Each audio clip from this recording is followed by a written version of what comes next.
नमस्कार। कभी सोचा है कि हरियाणा का जो इतिहास हम पढ़ते हैं वो आखिर हमें पता कैसे चलता है? मतलब ये सिर्फ राजा महाराजाओं और उनकी लड़ाइयों की कहानी तो है नहीं। तो सवाल ये है कि ये पूरी कहानी लिखी कैसे गई। आज हम बिल्कुल यही जानने वाले हैं कि कैसे इतिहासकार एक जासूस की तरह अतीत के बिखरे हुए टुकड़ों को जोड़कर एक पूरी तस्वीर हमारे सामने रखते हैं। और यही सवाल कि हम गुजरे हुए कल की आवाजें सुनते कैसे हैं, हमारी आज की पूरी बातचीत का सेंटर पॉइंट है।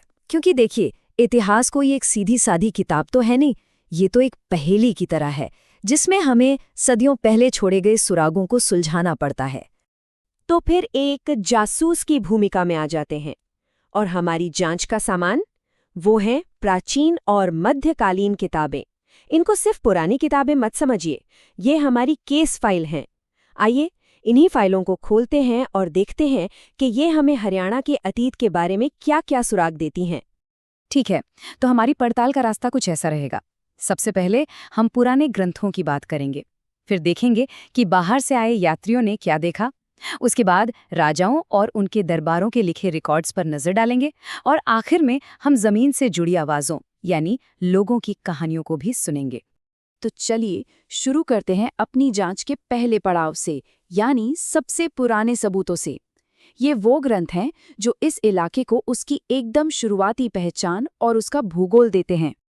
तो हमारी कहानी शुरू होती है महाभारत और वामन पुराण जैसे महान ग्रंथों से। असल में इन्हीं ग्रंथों ने सबसे पहले इस धरती को एक आध्यात्मिक पहचान दी। इन्होंने ही बताया कि कुरुक्षेत्र महज जमीन का एक टुकड़ा नहीं, बल्कि एक बेहद पवित्र तीर्थ है। और स्थानेश्वर, जिसे आज हम थानेसर कहते हैं, उसका नाता तो सीधे भगवान शिव से जुड़ा हुआ है। और बात सिर्फ पौराणिक कथाओं तक ही नहीं रुकती, ये तो असलियत में भी है। महान विद्वान पाणिनि ने सोचिए 6वीं सदी में ही अपने व्याकरण के ग्रंथ अष्टाध्यायी में इन शहरों का जिक्र किया था। जैसे सेरिस्मक बन गया सिरसा और सोनप्रस्थ बना सोनीपत। कमाल की बात है ना। ये नाम आज भी हमारे बीच है और ये हजारों साल पुराने नक्शे को आज के शहरों से सीधे सीधे जोड़ देते हैं। तो प्राचीन ग्रंथों के सुराग तो हमने देख लिए। अब बारी है उन गवाहों की जो इस धरती के नहीं थे, मतलब विदेशी यात्री। उनका लिखा हुआ हमें एक बाहरी नजरिया देता है, एक आउटसाइडर पर्सपेक्टिव, जो कई बार अंदर की कहानी से काफी अलग और दिलचस्प होता है। मिसाल के तौर पर 14वीं सदी में मोरक्को से एक यात्री आए, इब्न बतूता। उन्होंने अपनी किताब रेहला में एक बड़ी मजेदार बात लिखी। उन्होंने लिखा कि सिरसा एक खास किस्म के लाल चावल के लिए जाना जाता था और दिल्ली के अमीर परिवारों में इसकी जबरदस्त मांग थी। सिर्फ एक लाइन, लेकिन ये हमें उस दौर की खेती और व्यापार की कितनी जीती जागती तस्वीर दिखा देती है। सोचकर देखिए, सिरसा का चावल दिल्ली के बाजारों पर राज कर रहा था। और इब्न बतूता की नज़र सिर्फ चावल पर ही नहीं थी। उन्होंने ये भी नोट किया कि हांसी एक बहुत घनी आबादी वाला चहल पहल से भरा शहर था और पानीपत वो अपनी कपास की खेती के लिए मशहूर था। अब इन छोटे छोटे डिटेल्स को जब हम जोड़ते हैं तो मध्यकालीन हरियाणा की एक पूरी इकोनॉमिक पिक्चर तैयार हो जाती है। चलिए, यात्रियों की डायरी से निकलकर अब हम अपनी जांच को ले चलते हैं सीधा सत्ता के गलियारों में। अब हम बात करेंगे उन आधिकारिक रिकॉर्ड्स की जो हमें शासकों, बड़ी बड़ी लड़ाइयों और राजकाज के तरीकों की कहानी सुनाते हैं। ये टाइमलाइन हमारे लिए एक रोड मैप की तरह है। ये हमें उन खास दरबारी इतिहासकारों से मिलवाती है जो हमारे मुख्य गवाह हैं।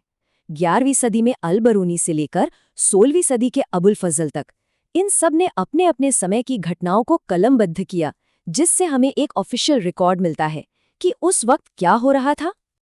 अब मजे की बात यह है कि हर इतिहासकार हमारी समझ में कुछ नया जोड़ता है। जैसे अल-बरूनी ने हमें थानेसर के मंदिरों और ब्रह्म सरोवर के बारे में बताया, तो वहीं हसन निजामी ने योद्धा जाटवान के जबरदस्त विद्रोह की कहानी सुनाई और मिन्हाज सिराज ने ये बताया कि हांसी का किला मिलिट्री के लिहाज से कितना जरूरी था। मतलब हर कोई हमें इस पहेली का एक नया जरूरी टुकड़ा देता है। अब अफीफ की लिखी तारीख़ फिरोजशाही को देखें तो पता चलता है कि सुल्तान फिरोज शाह तुगलक एक ज़बरदस्त बिल्डर थे। उन्होंने खेती-बाड़ी को बढ़ावा देने के लिए नहरों का पूरा जाल बिछवा दिया और हिसार और फतेहाबाद जैसे नए शहर बसाए।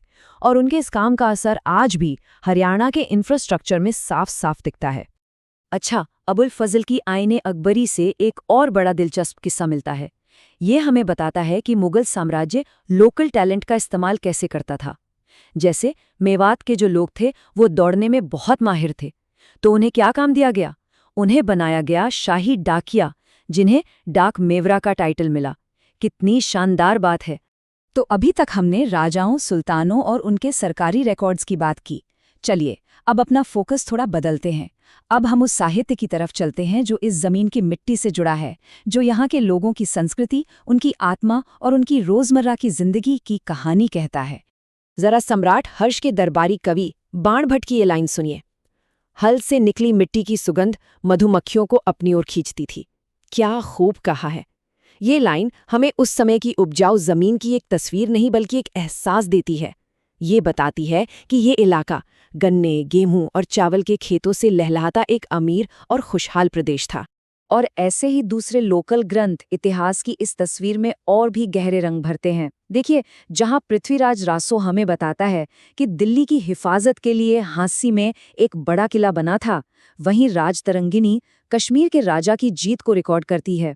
और चतुर्बाणी तो एक बिल्कुल ही अलग कहानी सुनाती है। वो बताती है कि यहाँ के योद्धे सिर्फ लड़ाके ही नहीं बल्कि जबरदस्त संगीतकार भी थे। रोहतक के ढोल बजाने वालों का तो ऐसा जादू था कि सुनने वाले मंत्रमुग्ध हो जाते थे।